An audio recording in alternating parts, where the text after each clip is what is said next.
If you do have a Sony a7 Mark III and you've had some type of shutter problems, understand that you're not alone, and now there's other people that are having the same problems that are now going against Sony to try to get this fixed.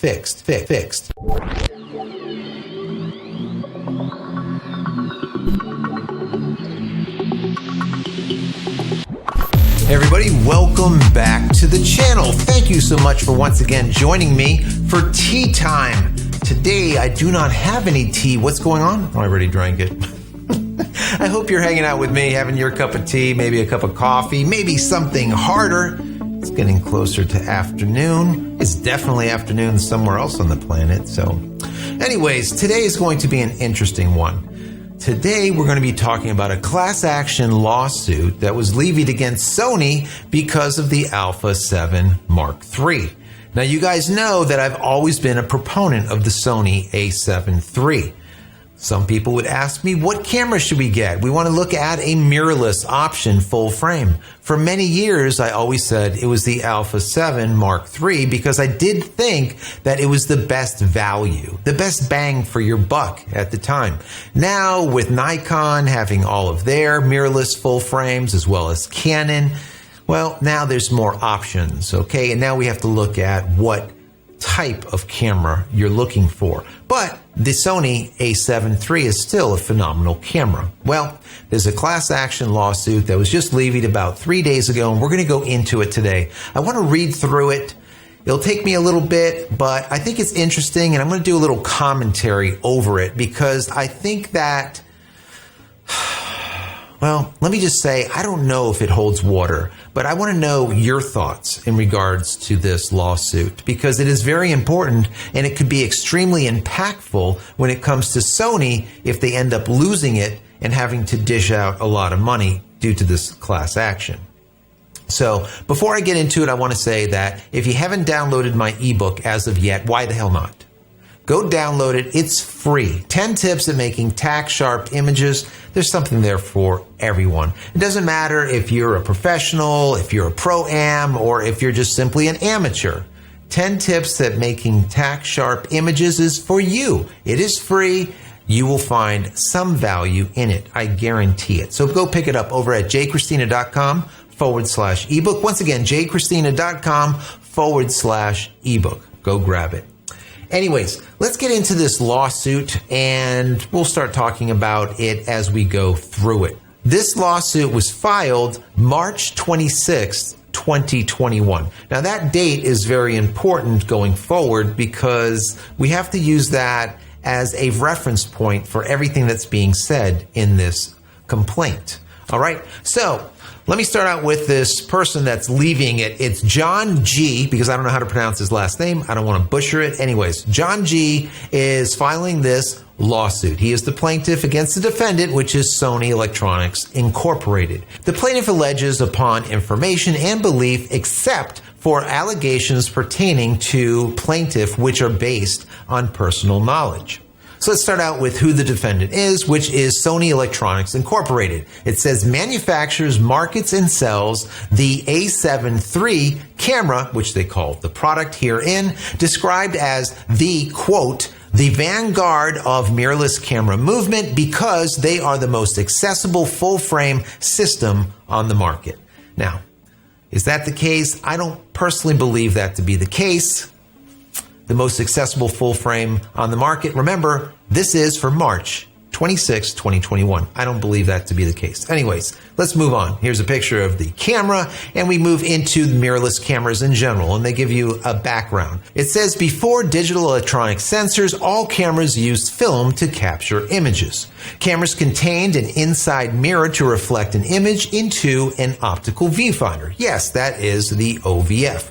The viewfinder shows the area that will be included in the photograph. And there's the viewfinder, obviously. Once the shutter opens, light passes through the lens. The mirror moves out of the path of the light, hitting the film when the shutter button is released, creating an image. That's kind of convoluted. I wouldn't have written it that way. The shutter is the component that retracts for a specific period of time, allowing light to pass through the lens, hitting a photographic film or a light-sensitive sensor to expose a scene and permanently register it. When the scene is registered, that shutter goes back down. Camera shutters are measured by actuations, which is the number of pictures taken with the camera. Now, way back in the day, yes, that could be the case, but now with mirrorless cameras, you can use either a mechanical shutter or you can use an electronic shutter. Hence, if you use an electronic shutter, you are not going to reduce the number of actuations on that shutter. Simple as that. So that really isn't a proper statement here.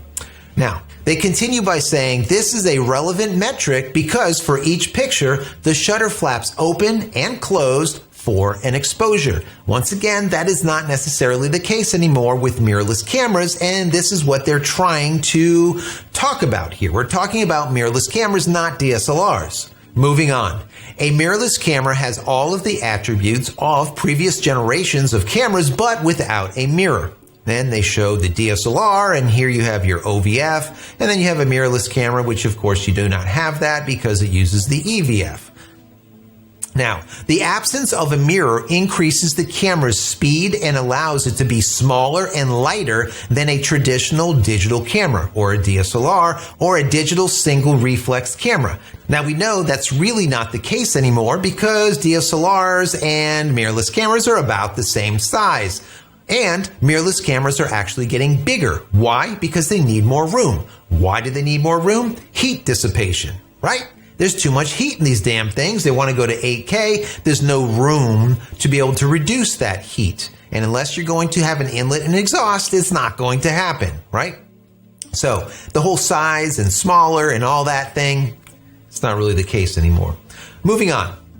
The A7III is smaller, lighter, and more durable than a DSLR counterpart, which contributes to its higher cost, approximately $2,000. Once again, that is not the case. The only thing that's the case is, yes, it's $2,000, but that mirrorless camera, the A7III, is not lighter, smaller, and definitely not more durable than a DSLR. We have 1Ds and D5s and D6 that go to war. A mirrorless camera is not going to war. Okay, they're not built like that. Anyways, moving on. Unfortunately for many purchasers of the A7III, mechanical problems with the shutter have rendered the camera unusable, provided that they do not pay over $500 for repairs to an authorized service center. This is where we start getting into the brass tacks, what this is all about. Now, mirrorless cameras are preferred by many professional photographers because they are quieter, which provides less distraction when photographing events like weddings. Well, I think here they're kind of shooting themselves in the foot. Why do I say that? Well, they're talking about a mirrorless camera being quieter, and professionals, most professionals or many professionals prefer them because they're so quiet, and they're great for weddings and so on and so forth. Well, when you use a mechanical shutter, which is what the problem is what this whole complaint is about, you're not getting the most quiet or sound-free type of picture taking, right? If you want to go absolutely silent, you're going to go with an electronic shutter. You're not going to use the mechanical shutter. So this point is moot. I don't know, this shouldn't even be in there. It just doesn't make sense. So let's make believe we didn't even read that and go on further. Now here is where we go into the shutter problems of the A7III. It says the shutter life expectancy on the A7III is 200,000 actuations. However, numerous users reported shutter failures far below 200,000, but between 10 and 50,000 for most of the users who experienced this problem, basically. Now, they continue by saying, while the A7III is generally sold with a 1-year warranty, shutter failure occurs randomly, often outside of the warranty period. Yeah, well, if you're not a professional photographer, you're not going to be taking 10,000, 50,000 pictures in a year, for the most part. Now, for me, that I'll probably blow through in about 3 to 4 months, easily. So it just depends on what you're doing. So yeah, that kind of makes sense. Now, moving on. The result is that the purchasers must pay approximately $500 to $650 for repair and replacement of the shutter mechanism. Well, this is where the whole complaint is coming in. The shutter failure manifests in a consistent way. Prior to shutter failure, users report hearing an atypical shutter sound, followed by a screen turning black and displaying the following message: camera error, turn off, and then on. Well, we know that if there's a shutter failure, you can turn it off and on all you want. Guess what? It's not going to help, is it, guys? It's not going to help. They continue by saying, however, following these instructions often will not solve the problem. No crap. The shutter is broke. So, users who experience the shutter failure have resorted to removing and reinstalling the camera's battery, but this is also ineffective. Once again, no crap, the shutter is no longer working. All right, it's ripped, it's broken, whatever. Okay, when a user removes the lens, the shutter is closed and then stuck. Yeah, it's broken. And then they show some pictures here of a bunch of broken shutters and what they look like. Man, this one's really snapped off here. All right, so they continue. In most instances, the shutter has become detached, as shown through the numerous A7 users who shared pictures of their broken shutters on the internet. And there they are. Several explanations have been advanced for why the A7 shutters fail relatively frequently and before the expected number of actuations. These include the observation that the shutter blade catches on the front edge as it moves down in taking a picture. This is because the blades are positioned farther forward so they catch and fail to fully clear. Well, that could be a problem. Moving on. Moreover, the front curtain shutter material is of a limited strength, causing it to break. Well, yeah, shutters, if you don't know, is made out of paper-thin material. And shutters are the absolute most delicate portion of the entire camera, of any camera, since day one. It's always been that way. So this is nothing new. Additionally, the shutter is unusually susceptible to disruption by small particles, even dust, which can cause the blades out of alignment from. I don't know what that's doing here. There's obviously a problem. They need to run this through some type of spell checker. That would be good. Moving on. Many users, out of caution, have resorted to using the camera with the electronic front curtain shutter, or the EFCS, off, which may increase the chance of a shutter malfunction. Well, of course, if you turn off the mechanical shutter and only use the electronic, yeah, you're not going to be using the mechanical shutter, so of course it's not going to fail.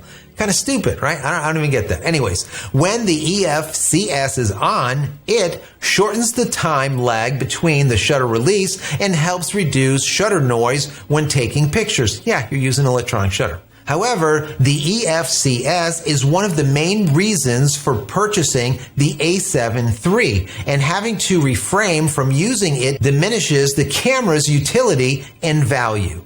Well, kinda, yeah. You know, you're not going to only use an electronic shutter. Electronic shutters are good for a lot of instances, but sometimes they cause banding, sometimes there's issues with flash. There's a lot of good reason to use a mechanical shutter, and that's why they're still there. And until we have a global shutter, we're going to continue to have both, an electronic shutter as well as a mechanical shutter. Anyways, moving on. For users whose shutter do not fail completely, they nonetheless experience abnormal banding that is evident only when using the mechanical shutter. You get any of that? That's a little off, right? A little bit off. Anyways, let's move on. The cause is the failure of the rear curtain to clear properly. It's broken. Though users and do-it-yourself repair enthusiasts have offered ways to unbind the shutter, these can cause damage to the shutter. Additionally, the problem is likely to reoccur, and the user will have any warranty claim denied for having caused physical damage in attempts to fix the shutter failure. Yes, do not fix your own shutter. They're very delicate, okay? Don't play with it. Send it back for repair. In fact, Sony has denied warranty coverage to numerous A7III users on these grounds. Sony has also denied coverage to those who experienced shutter failure when their claims were submitted outside of the limited warranty period. Well, no crap. Once the 1 year is over, you submit it for a warranty. They said, yeah, you have to pay for it. Okay, not rocket science here. It kind of is what it is. Sony has been aware of the shutter failure on the A7 III since shortly after its release in 2017. And they finalized by saying Sony is aware of the percentage of this model which experiences premature shutter failure but has declined to act, such as issuing a recall or covering the faulty shutters. And they move on to all of the parties that are involved. There's a whole list. And I can tell you, this list is going to get extremely large very quickly, because as soon as this attorney sends this out that a class action lawsuit is happening to all of the A7 III users out there, even the guys right now and the gals watching me, they're going to say, we might want to get involved with this class action lawsuit, especially if we're having a problem with our sensor. And they continue down here by jurisdiction and venue, so you know exactly where this litigation is going to transpire. And then we move down into the case allegations, yada, yada, yada, more of this. And then we continue down here to negligence and misrepresentation, what that all entails. And then we go into the breach of express warranty, implied warranty of merchantability, and the Magnuson-Moss Warranty Act, yada, yada, yada. And we continue down here to fraud and what is deemed fraud and what is not, unjust enrichment, and then jury demand and prayer for relief. Now, the prayer for relief and the jury demand is basically saying we want to have a trial by jury. And then finally, the prayer of relief says, what the hell do we want? All of the money, all of the whatever. That's what goes into this prayer of relief. And that is the end of it. Signed and dated and sent off. So guys, that is the lawsuit. I don't know about you, but there just feels to be a lot of holes in this lawsuit. I don't think that it was crafted well. I've read many of lawsuits in my many years, and this is just, this is bad. In my personal opinion, this is bad. It is not crafted well. I don't even know. I really don't know. I personally think that this will not work. It will not.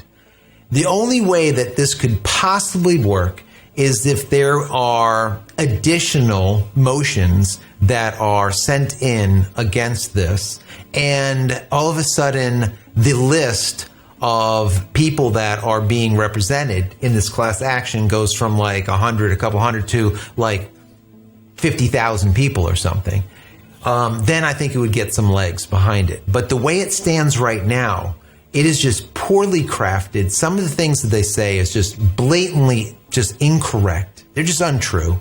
And then when they try to make a point, they're kind of making the point but the wrong way. They're saying that, the problem is that everyone wants this thing because it's mirrorless, but then they say, well, it's got a shutter and the shutter's not working, but people want the quietness of it. It's like, no, that's not right. That is not right. If they want to be a wedding photographer and just shoot absolutely silent in silent mode, you're going to use the electronic shutter. And it doesn't matter if you're going to use the mechanical shutter or not. There's a lot of people out there that do not use the mechanical shutter very often because everything that they do, the work that they do, they don't need the mechanical shutter. Now, if you're using a flash, a lot of times you're going to use the mechanical shutter. Sometimes in certain lighting situations, you're going to use a mechanical shutter. Why? Because if not, you're going to end up with banding and other problems. Okay? There is good points to using an electronic shutter, and there's bad points. And there's good points to a mechanical, and there's bad points. It's just, you use what you need for a specific situation. So, I just don't know. I want to know what you guys think about this specific lawsuit. Now, Sony's not the first one, obviously, to get hit with one of these things or a recall or something like that. Let I want to show you something. You see this? I did a video on this. One of my first videos that I ever did on this channel was about this. All right, you see that? Let me get in there nice and tight. All right, you see that? You know what this is? That is, that is the mirror out of my 5D Mark I. Now, obviously this is about 10 years ago or so. It's a while back. Well, on the back side, you can see these dots, all right? These are like glue dots, right? Where it gets stuck onto or inside of the camera. Well, while I was shooting one day, it was during a really big event. Luckily, we have 2 or 3 cameras with us, but I was shooting and also I heard a big clunk and a click. And I'm like, what the heck was that? Everything went black. It said there was an error.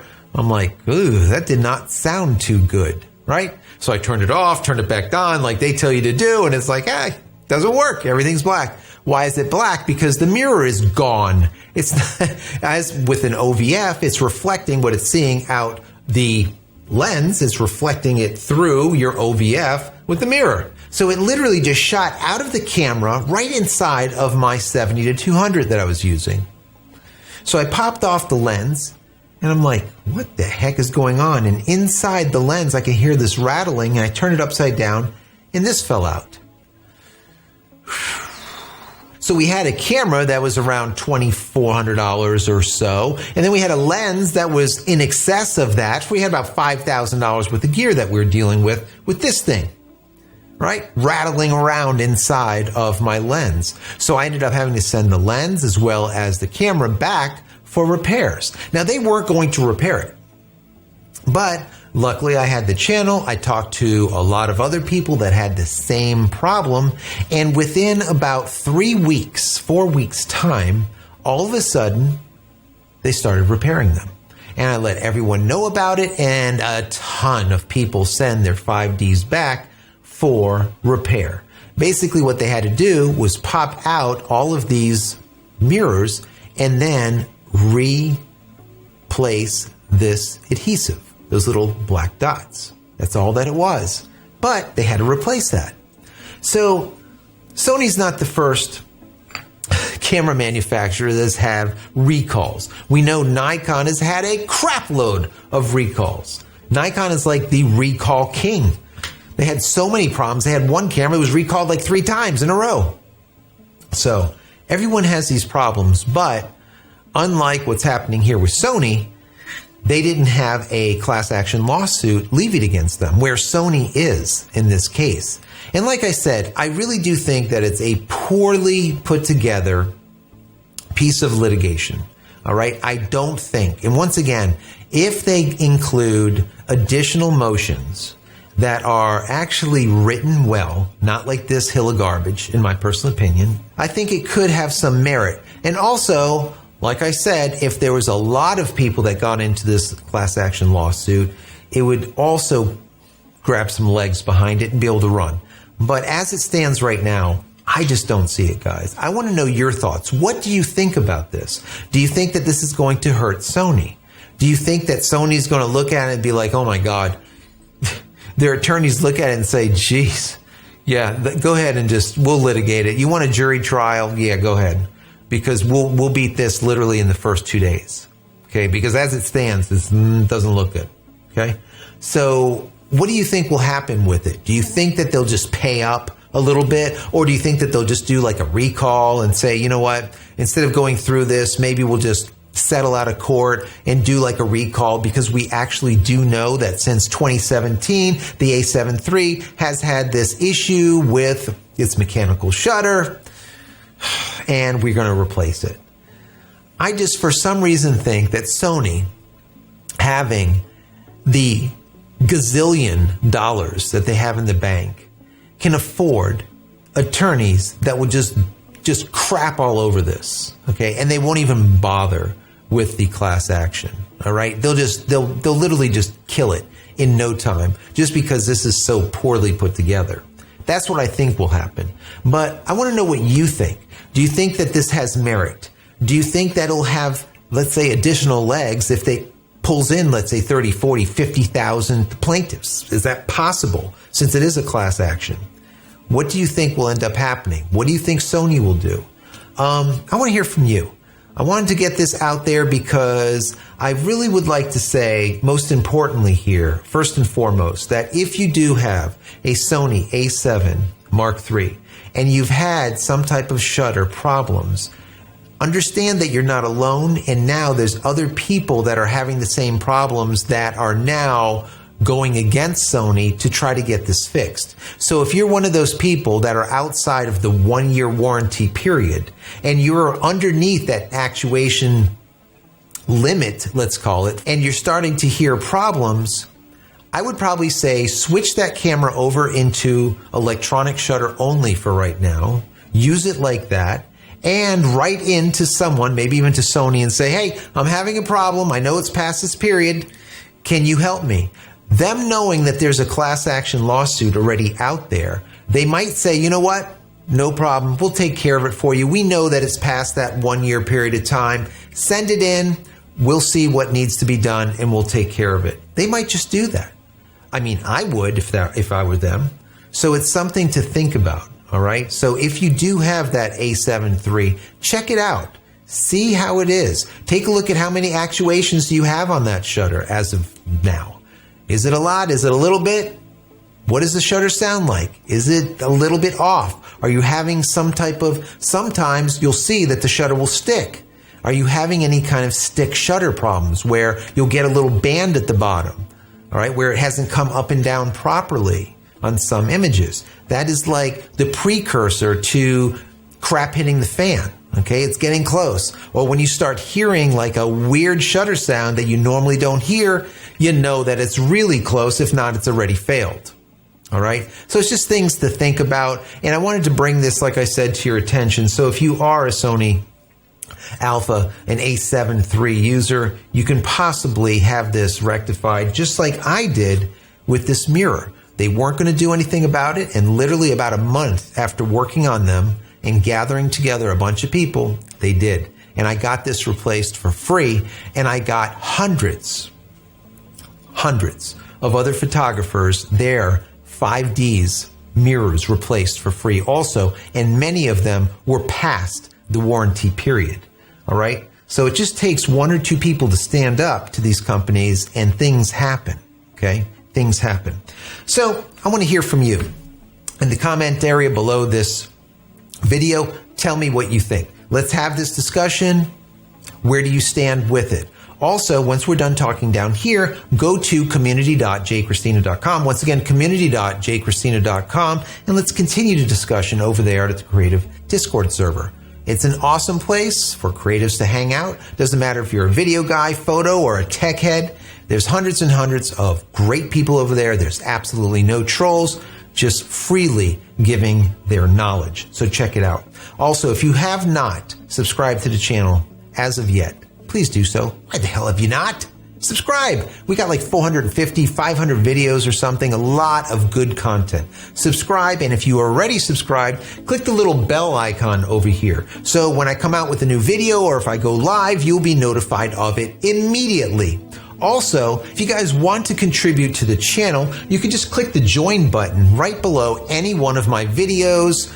Give $1, $2, $3, become a member, and then I can give you perks for doing so. It's kind of like a bi-directional thing. I don't like putting out there a PayPal address and say, send me over some money or something. I hate that. I like to be able to give, and give some more. So if you so desire, click that little join button and become a member. That will be really helpful. And finally, head over to my website, JCristina.com, where you can find all the photography tools that I've invented for you and me over the years, and hopefully there's something there that you might like. And if there is, please pick it up and support me and my family. I would really appreciate it. And for getting to the end of this video, use promo code YT20 at checkout. Once again, YT20 at checkout. You'll get 20% off everything in your shopping cart. And if you don't want to pick up my products at my website, JCristina.com, head over to Amazon.com, or you can go to B&H Photo and Video, or hundreds of small mom and pop camera stores throughout the world. Anyways, thank you so much for being here. Many blessings to you and your family. Stay safe and stay healthy.